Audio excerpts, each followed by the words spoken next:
Bonjour et bienvenue sur la chaîne de Papier et de Rêve. Je suis Ursula et aujourd'hui je vais m'amuser de nouveau à créer des fleurs spontanées à l'aquarelle. Alors j'ai déjà fait ce genre de vidéo il y a quelques temps, mais je voulais réessayer avec d'autres couleurs. Et puis cette vidéo aussi s'est transformée en un test aussi que vous verrez par la suite, encore avec mon encre blanche. J'ai commencé par appliquer du turquoise de phthalo, de l'or de quinacridone et un peu d'or vert dans des formes totalement aléatoires et en essayant d'étaler la couleur de la gauche vers la droite. Et pour adoucir les couleurs et les faire se mélanger entre elles, j'utilise une bouteille de spray d'eau. Donc ça mouille mon papier et ça permet d'étaler un peu la couleur et de l'adoucir quand l'eau coule par-dessus. Et sur cette première couche de couleur encore humide, j'ajoute de l'alizarine cramoisie pour faire penser à des coquelicots. Et cette fois-ci, je pense bien à densifier beaucoup mes couleurs de cette première couche pour qu'elles ne s'affadissent pas trop au séchage.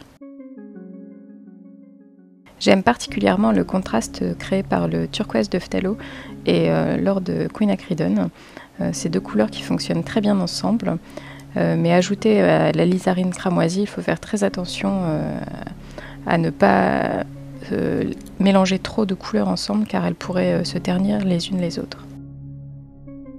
Une fois cette première couche sèche, j'ai tourné mon papier à 90 degrés et c'est là que j'ai commencé à voir apparaître les fleurs.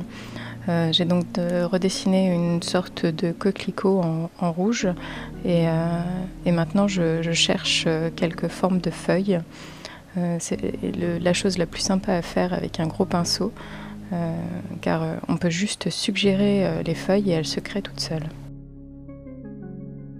Et je crée aussi des fleurs dans les zones d'or de quinacridone et je leur ajoute un petit peu de rouge au centre pour donner l'impression d'un cœur. Mais là où je me suis le plus amusée dans ce tableau, ça a été de peindre ces tiges et ces feuilles. J'aime la diagonale que je leur ai donnée et ça donne de l'énergie à mon tableau. Et même si au final je n'aime pas beaucoup cette aquarelle, j'aime beaucoup le travail que j'ai fait sur ce feuillage et je pense qu'il faudra que je m'inspire de ce travail pour d'autres aquarelles.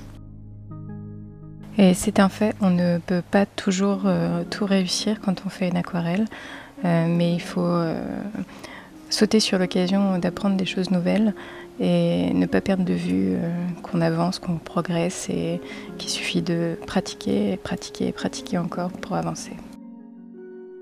Et je crois que ça se voit que j'apprécie beaucoup faire ce feuillage sur cette aquarelle car on ne m'arrête plus. La lizarine cramoisie et le rouge en général sont des couleurs que j'utilise très rarement. J'ai du mal à travailler avec elles car j'ai l'impression qu'elles se ternissent très rapidement. Et c'est un peu le problème que j'ai eu sur cette image au final. Pendant que je peins, mes couleurs sont éclatantes et une fois sèches, le rouge me paraît terne.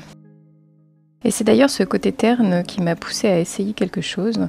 Vous voyez qu'en ce moment je suis en train de rajouter du blanc sur mon aquarelle.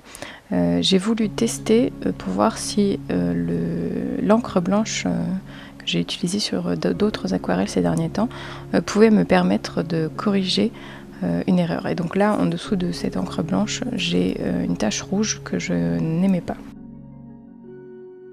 Alors l'encre a très bien couvert la zone de problème et le rendu me plaît, mais par contre c'est trop blanc et je vais donc du coup essayer de peindre à l'aquarelle par-dessus l'encre blanche un peu plus tard dans la vidéo et vous verrez que ce n'est pas si facile. Et pendant ce temps, j'ai ajouté des zones d'ombre dans mon image. J'ai mélangé du turquoise de phthalo avec du violet carbazole. Ça donne une teinte très sombre, bleutée, que j'aime beaucoup. Et j'en ai donc profité pour donner du volume à mon feuillage Et ici, j'essaye de faire ressortir un peu plus cette fleur rouge, mais trop de couches de couleurs différentes, ça donne des couleurs ternes, c'est bien connu. Et donc c'est un peu l'erreur que j'ai fait ici.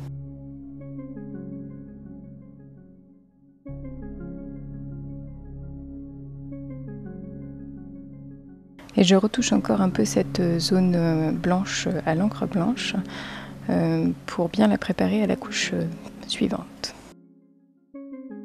Et pour cette aquarelle, j'ai utilisé mon Escoda Versatile numéro 12, le petit pinceau Barna Art numéro 1 pour les petits détails blancs, et un pinceau plat Sceptre Gold de numéro 13.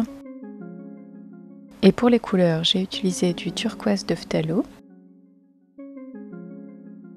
une touche de bleu céruléen, de l'or de quinacridone, de l'or vert,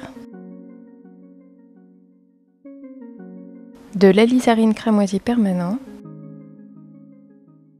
et un peu de violet carbazole.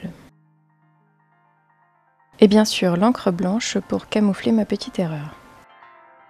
Et voilà, maintenant je peins sur mon encre blanche. Alors ce n'est pas facile à faire du tout car l'encre blanche n'est pas indélébile et elle se réactive au contact de l'aquarelle.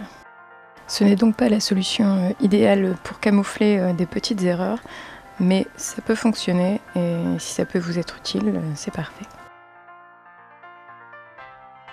J'ajoute encore un petit peu de profondeur sur certains éléments et voilà, j'ai terminé. J'espère que cette vidéo vous a plu. N'hésitez pas à laisser vos commentaires et retrouver tout le matériel utilisé dans la barre de description. À bientôt!